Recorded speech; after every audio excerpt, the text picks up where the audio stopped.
नमस्ते, मी योगेश कुटे. लेट्सअप खबर बातमध्ये तुम्हा सर्वांचं पुन्हा एकदा स्वागत. उपमुख्यमंत्री अजित पवार यांच्या बारामती येथील विमान अपघातातील मृत्यू प्रकरणामध्ये एक आज मोठी अपडेट समोर आलेली आहे. ही जी अपडेट आहे या अपघातातील कारणांच्या सविस्तर चौकशीची. या चौकशीद्वारे एक ठामपणे असं प्रतिपादन करण्यात आलेलं आहे, ठामपणे सांगण्यात आलेलं आहे की अजित पवार यांचा विमान अपघातामध्ये मृत्यू झालेला आहे.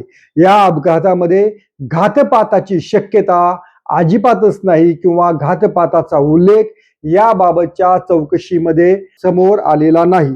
त्यामुळे याबाबत रोहित पवार जे काही संशय व्यक्त करत होते याबाबत विमान कंपनीवर किंवा पायलटवरती ज्या प्रकारे ते एक प्रकारे संशयाची सुई रोखत होते त्याच्यामध्ये तथ्य नसल्याचं तरी या अंतरिम अहवालामध्ये दिसून आलेलं आहे.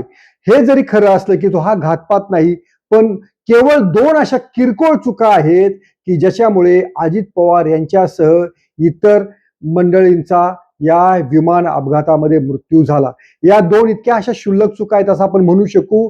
त्या जर त्या वेळेला सुधारणा करता आल्या असत्या, त्या चुका टाळल्या असत्या तर अजित पवार आज हयात असते असं ठामपणे असं म्हणू शकतो, असं या अहवालामध्येच म्हणण्यात आलेलं आहे. तर आता ही जी तीन कारणं आहेत, ती तीन कारणं या चौकशी समितीने कोणती दिलेली आहेत? एक तर हवामान या ठिकाणी चांगलं नव्हतं असं या चौकशी समितीने म्हटलेलं आहे. दुसरी गोष्ट अशी आहे, बारामती विमानतळावरती ज्या काही पायाभूत सुविधा विमान उड्डाणासाठी विमान उतरवण्यासाठी ज्या हव्या होत्या त्या तशा नाहीयेत. आणि तिसरी गोष्ट ऑपरेशनल निर्णय म्हणजे बारामतीचं जे टॉवर आहे त्या टॉवर आणि प्रत्यक्षातले वैमानिक यांच्यामधलं जे काही संभाषण झालं, त्यांनी ज्या प्रकारे विमान उतरवण्यासाठी निर्णय घेतले, या तीन कारणांमुळे हा अपघात झाला आहे असं त्याच्यामध्ये म्हटलं आहे. आणि यांनी अपघाताची वेळ जी आहे ती वेळ देखील अचूकपणे नोंदवलेली आहे. 8:46 सकाळी 28 जानेवारीची सकाळ 8:46 हा अपघात झाल्याचं नोंदवण्यात आलेलं आहे. अपघातानंतर असं आपल्याला सांगण्यात आलेलं होतं की वैमानिकेचा ओ शीट असा फक्त आवाज शेवटच्या 5 सेकंदामध्ये ऐकू आलेला होता आणि तो आवाज देखील रेकॉर्ड झालेला आहे. त्यामुळं वैमानिकाचा अंदाज चुकलेला होता. वैमानिकाचा याबाबतचा जो निर्णय होता उतरण्यासाठीचा तो चुकलेला होता. त्याच्या या चुकीच्या निर्णयामुळे हा अपघात झाला आणि त्याच्या मुखातून हे शब्द बाहेर पडले, हे या अहवालामध्ये नोंद करण्यात आलेले आहेत. सगळ्यात महत्वाचा जो मुद्दा आहे हवामान आणि दृश्यमानता म्हणजे व्हिजिबिलिटी, हा सगळ्यात महत्वाचा मुद्दा या सगळ्या प्रकरणामध्ये प्रामुख्याने पुढे आलेला आहे. यावेळी बारामती या ठिकाणी जो अपघात झाला त्यावेळेस जी दृश्यमानता हवी होती 3000 मीटरची दृश्यमानता त्या ठिकाणी त्यावेळेस होती, पण हवी किती होती तर 5000 मीटरची, म्हणजे 5 किलोमीटर वरून पायलटला ती जी धावपट्टी आहे ती दिसायला हवी होती. पण या ठिकाणी दृश्यमानता कमी होती, त्यामुळं पायलटला विमान उतरवण्यामध्ये अडचण निर्माण झालेली आहे. आणि त्यावेळेस बारामतीमध्ये धुकं होतं का तर बारामतीमध्ये धुकं होतं. INSAT-3DR या उपग्रहानं तशी खातरजमा या चौकशी समितीला करून दिलेली आहे. आणि कमी दृश्यमानता असताना लँडिंगचा झालेला हा जो प्रयत्न आहे, हाच प्रयत्न अजित पवार यांच्या अपघाताला मुख्यतः कारणीभूत ठरलेला आहे. म्हणजे दृश्यमानता कमी असतानाही बारामती टॉवर आणि वैमानिक यांनी हे विमान उतरवण्याचा निर्णय घेतला. त्यामुळेच त्या विमान उतरवताना अनेक अडचणी निर्माण झाल्या. त्यामुळे हा असा भीषण अपघात ठरलेला आहे. आता दुसरी जी महत्वाची गोष्ट आहे की ती गोष्ट तुम्हाला ऐकून तुम्हाला असं वाटेल खरोखरीच बारामतीमध्ये इतके VIP येतात, शरद पवार यांचं कुटुंब बऱ्यापैकी उतरतं, त्यांच्या निमित्तानं अनेक देशभरातले नेते उद्योजक या ठिकाणी येतात. पण या ठिकाणी अशी एक चूक अशी नडलेली आहे किंवा ही चूक अशी अंगावर बेतलेली आहे की तिचा तुम्ही विचार देखील करू शकत नाही. आता तुम्ही म्हणाल ही चूक कोणती, तर ही जी आहे, ही जी एअरफील्ड आहे, ही जी धावपट्टी आहे, या धावपट्टीचं जे रनवेचं मार्किंग असतं, तुम्ही जेव्हा विमानतळावर जाता किंवा झेब्रा क्रॉसिंग आपल्या रस्त्यावरती पाहता तेव्हा त्याच्यावरती पांढऱ्या पट्ट्या असतात. त्या पांढऱ्या पट्ट्या स्पष्टपणे दिसाव्यात असं त्याच्यासाठी वारंवार त्याचं पेंटिंग केलं जातं, त्यांची दृश्यमानता वाढवली जाते. पण या अहवालामध्ये असं नोंदवण्यात आलेलं आहे आणि हे अतिशय धक्कादायक कारण आहे की रनवे मार्किंग होती ती फिकट होती. म्हणजे वैमानिकाला 3000 किलोमीटर वरून देखील ही जी फिकट मार्किंग आहे, जी धावपट्टीची मार्किंग आहे, ती दिसू शकली नाही.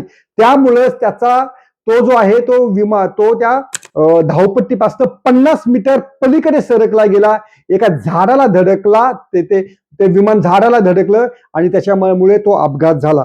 आणखीन काय म्हटलेलं आहे, या रनवेवरची जी खडी होती, जी आपण डांबरीकरण जे केलेलं होतं ते देखील सैल होतं, ती खडी सैल होती. आणि या धावपट्टीची दुरुस्ती आहे, ही शेवटची दुरुस्ती केव्हा झाली, तर शेवटची दुरुस्ती ही 2016 रोजी झालेली होती. म्हणजे या पट्ट्या सुद्धा या विमानतळावर व्यवस्थित आणि क्वालिटीच्या मारलेल्या नव्हत्या आणि त्यामुळेच वैमानिकाला ती धावपट्टी कमी दृश्यमानता असल्यामुळे स्पष्टपणे दिसू शकली नाही. हे खरं तर या साऱ्या अपघाताचं सगळ्यात महत्वाचं कारण ठरलेलं आहे.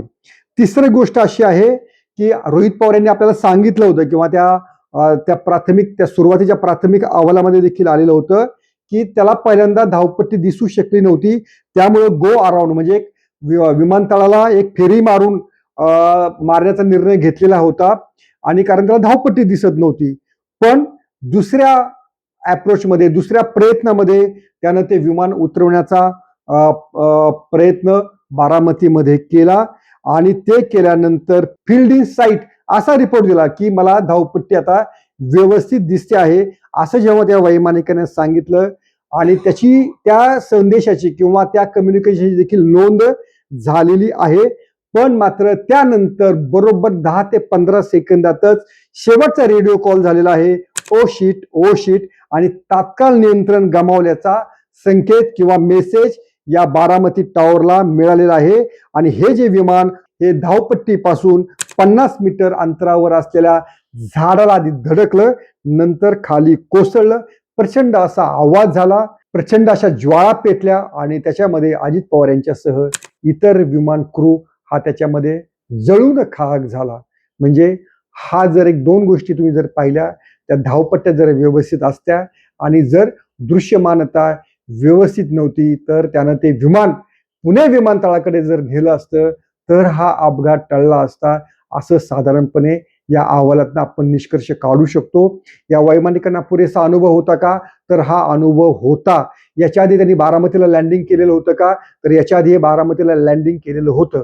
हे जे विमान वापरण्यात आलेलं होतं VSR कंपनीचं, ते 26 तारखेला सुरतवरून जाऊन मुंबईला आलेलं होतं. 27 तारखेला त्या विमानानं रेस्ट घेतलेली होती. त्याच्या आधी या विमानाची तपासणी झालेली होती.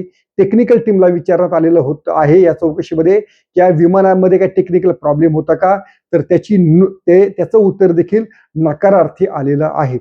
त्यामुळं विमानामधला दोष या अहवालामध्ये दिसून येत नाही एवढं मात्र निश्चित. त्यांनी 3 जे निष्कर्ष काढलेले आहेत, कमी दृश्यमानता असताना लँडिंगचा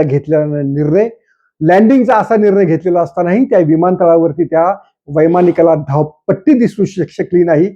आणि तिसरी गोष्ट, हे सारं उतरवताना वैमानिकाचा अंदाज चुकला. अशी 3 कारणं आहेत. सध्या तरी त्या वैमानिकांना दारू पिलेली होती का त्या विमान उड्डाणाच्या आधी, त्याचं उत्तर देखील निगेटिव्ह, म्हणजे ते दोघेही वैमानिक यांनी दारूचं सेवन केलेलं नव्हतं असं देखील हा अहवाल सांगत आहे.